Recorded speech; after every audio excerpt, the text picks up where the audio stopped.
अब मैं क्या कहना चाहता हूं, आप जानते हैं इंटरनेट के ऊपर बहुत से जोक्स चलते हैं हस्बैंड वाइफ के ऊपर, सुने हैं कभी?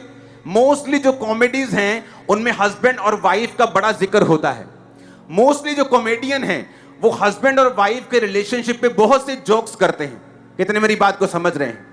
आप इंटरनेट पे देख लो, आप फेसबुक पे देख लो, बहुत से आई थिंक 50% 40% जोक्स जो होते हैं वो हस्बैंड वाइफ के ऊपर होते हैं। रीजन क्या, कारण क्या? अभी दो जोक्स आपको मैं दिखाता हूं स्क्रीन के ऊपर, दो पिक्चर्स दिखाता हूं स्क्रीन के ऊपर। हाँ,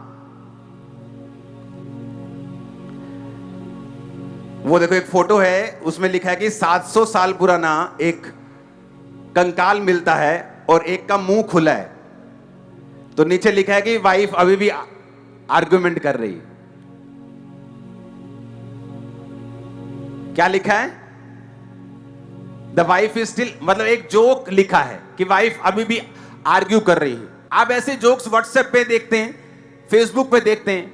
आपको मालूम है ये जोक्स जो हैं, ये चीजें जो हैं, ये आपकी लाइफ को और आपके परमेश्वर के ऊपर जो प्लान है उसको खत्म करती हैं और कमजोर करती हैं। बाइबल के अनुसार आपकी लाइफ का बेस्ट हेल्पर एक वुमेन है।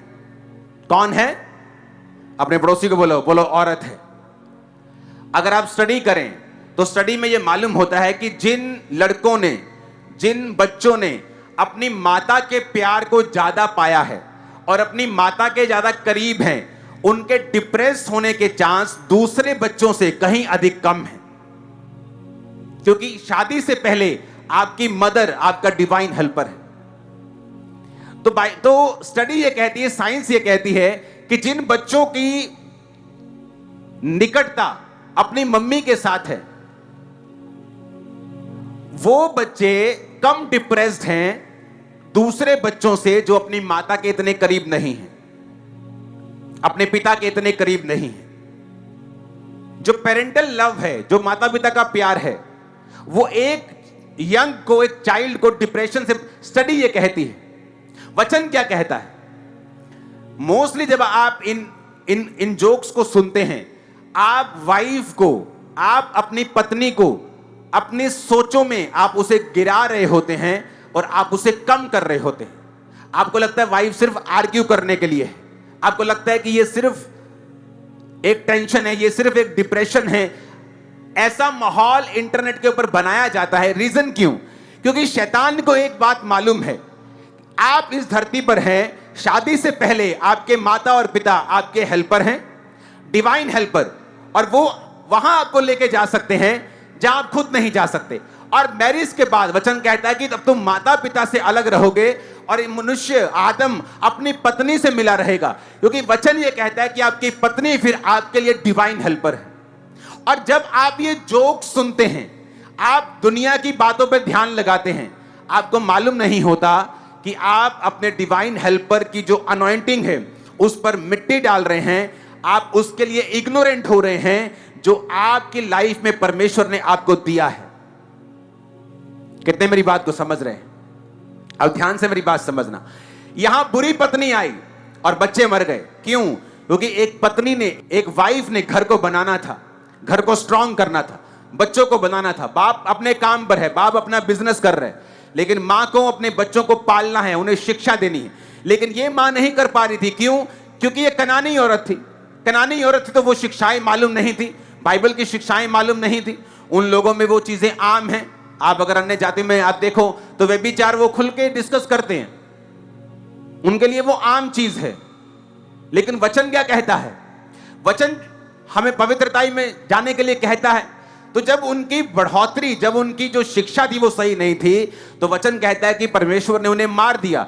एक मरा, फिर दूसरा मरा, उसे मालूम था तीसरा भी मरेगा, तो उसने उसको भेज दिया कि इसको सियाना होने दो। उसने बहाना लगाया और उसको वापस भेज दिया। अब मेरी बात को ध्यान से, बड़े ध्यान से समझना और सीखना। अगर आप मैरिड हैं, आपकी वाइफ आपको एक हेल्पर के रूप में दी गई। मेरी लाइफ में मेरा काम है मिनिस्ट्री को बनाना, परमेश्वर से नया विजन लेना, उसको बिल्ड करना, प्रोटोकॉल बनाना, रूल्स बनाना, पूरा एक सिस्टम बनाना। उसके बाद उसको खड़ा करना और अपनी वाइफ के हाथ में सौंपना। उसका काम है उसको मेंटेन करना, उसको बनाए रखना, उसको आगे लेके जाना। अगर मैं बनाना छोड़ दूं तो सिस्टम वहीं रुक जाता है। अगर मैं बिल्ड करना छोड़ दूं तो सिस्टम वहीं रुक जाता है। तो मेरी वाइफ सिस्टम नया बना नहीं सकती उस लेवल पे जहां मैं बना सकता हूं, लेकिन मेंटेनेंस मैं वो नहीं कर सकता जो मेरी वाइफ कर सकती। कितने मेरी बात को समझ रहे हैं? इसलिए आपने ये देखा होगा, इसका मतलब ये नहीं है कि जो मैन ऑफ गॉड हैं उनकी लाइफ में या उनकी जीवन में उनको मैरिटल प्रॉब्लम्स नहीं आई, कईयों के डाइवोर्स भी हुए। इसका मतलब ये नहीं है कि परमेश्वर का प्लान खत्म हो गया। इसका मतलब ये नहीं है कि परमेश्वर का प्लान हट गया।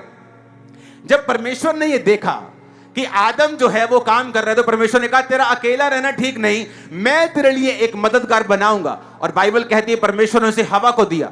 बाकी सारे जानवरों को परमेश्वर ने आदम के पास मैच करने की कोशिश की, कोई मैच नहीं किया, लेकिन हवा उसके साथ मैच हुई। अगर आप देखें तो मोस्टली जोक्स, मोस्टली ये चीजें इसलिए गढ़ी जाती हैं ताकि हस्बैंड और वाइफ का जो रिलेशनशिप है वो कभी भी स्ट्रांग ना हो। क्योंकि अगर शैतान एक हस्बैंड और वाइफ के रिलेशनशिप को कमजोर करता है और इस चीज में वो कामयाब हो जाता है, तो 50% लड़ाई वो एक फैमिली में जीत जाता है। कितने मेरी बातों को समझ रहे हैं? अगर वो इस चीज में कामयाब हो जाता है, वो हस्बैंड जो शादी के पहले पीछे पीछे घूमता है, ट्यूशन से लेके आता है, ट्यूशन छोड़ के जाता है, पूरा भाई बन जाता है उसका, लेकिन शादी के बाद कोई केयर नहीं। पहले महंगा गिफ्ट, बाद में 150 वाला सूट, तो तुमको वो केयर भी नहीं मिलेगी जो एक्चुअली तुम्हें चाहिए। क्योंकि वचन कहता है तुम्हें अपने पत्नी को अपने शरीर के समान प्यार करना है। वो घराने कभी बरकत नहीं पा सकते और कभी परमेश्वर में नहीं बढ़ सकते जहां हस्बैंड और वाइफ एक मन नहीं। मैं आपको सच कह रहा हूं,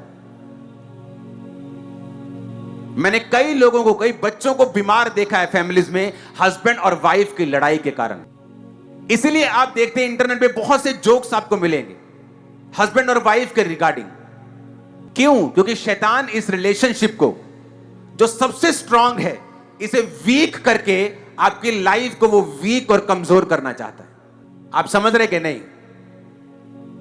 जब एक पास्टर सेवकाई में मेरा कोई सन उठता है, मेंटरशिप के नीचे होता है, तो उनको पहली काउंसलिंग में क्या देता हूं, अगर वो हस्बैंड वाइफ हैं तो आपस में समय व्यतीत करना मत छोड़ना।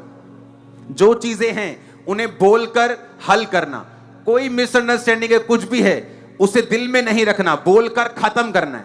उस इशू को, उस मसले को सॉल्व करना है, ताकि शैतान इस चीज का फायदा तुम्हारी लाइफ में ना उठाए। कितने मेरी बात को समझ रहे हैं? आप इंटरनेट अभी भी घर जाके खोलोगे ना, फेसबुक, आप देखोगे तो आपको बहुत से जोक्स मिलेंगे हस्बैंड वाइफ के ऊपर। रीजन, क्योंकि आपकी वाइफ आपकी बेस्ट हेल्पर है। अगर आप मैरिड हैं, आपकी लाइफ में नंबर 1 प्रायोरिटी आपकी वाइफ और उसके बाद बच्चे और बाकी परिवार होना चाहिए।